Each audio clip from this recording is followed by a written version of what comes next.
Hello, everyone. My name is Juju Angeles. I'm coming live with a topic that I want to talk about because, as a baby mama, aka single mom, for those of you who may feel uncomfortable with the word baby mama, I have a blog about that. Um, I just been seeing like a lot of like BS sometimes with baby mamas towards their baby fathers or their kids' fathers. Now, personally, my daughter's father is not in her life at all. She doesn't know who he is yet, and she's 7. So when the topic came up about her dad, when she finally figured out, like, hey, someone's missing in my life, there's some guidelines that I go by in talking to her about her father because at the end of the day, however I may feel about him or however I may not feel about him, she is still a human being who was created not just by me but by him as well physically in this form, and she needs to feel good about that and not have a narrative where she's constantly questioning or hating anyone, because in turn when you hate, you're going to hate yourself. So I have a couple of guidelines that I want to share with you. And what do you do when your child asks you about their father and they're not around?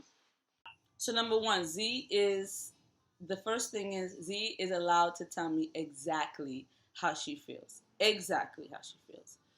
There is a line to that because I don't want her to get in the habit of being disrespectful, but we need to understand that children aren't disrespectful. We all know that kids, they they are very honest. They'll tell you when the booger is on your face or on your nose, or when your breath is not smelling too good or whatever. And so sometimes that's seen as disrespect, but it's not disrespectful. It's just saying how they feel. Like, your breath stinks to me, and um, there's a booger on your face. It's not to embarrass you, right? So Z is allowed to tell me exactly how she feels. I don't tell my daughter that hate is a strong word. I mean, it is a strong word. It's not a word that she cannot use. So there's very little words in the vocabulary of English that Zion cannot use. The only words that I don't allow her to use is to curse. I curse, to be very frank. I try not to curse around her, but I'm human and I'm young and I'm from New York, so we be cursing. But she knows it's not a good word, and I explain that to her, and it's something that I try to avoid as I get better with communication and language. And it's very hard to say exactly how you feel when what you feel might be hurtful to someone else. So Z is allowed to tell me exactly how she feels. She has said to me that she hated me, that she doesn't love me.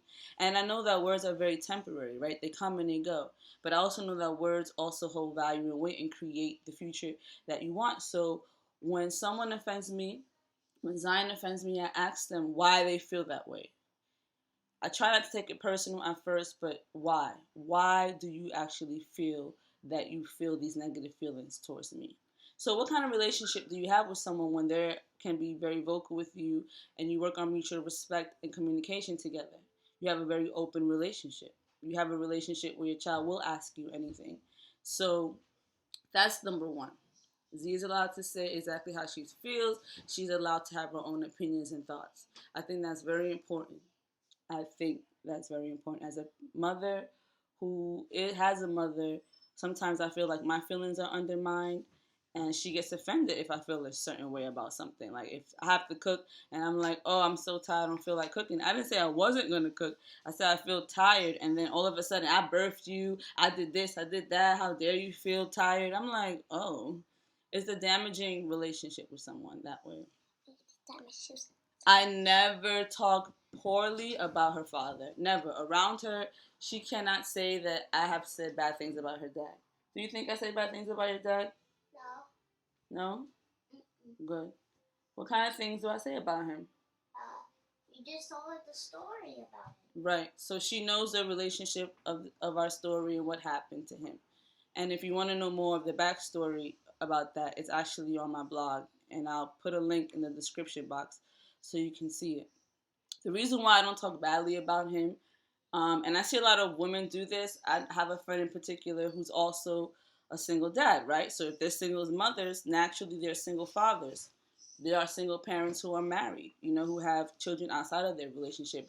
There's still an aspect of singularity in terms of the biological parent. So the reason why I don't talk badly about him is because I don't want her to have ill feelings to her. I want them to have their own relationship and have that not affect me. And at the same time, I have to advocate for her to have relationships with the family of her father. Just because her father's not around doesn't mean that there aren't mothers, grandparents, grandfathers, and aunts and uncles and cousins and all of that. Zion's happy she got some bucks that she actually earned on her own, y'all. I have $20.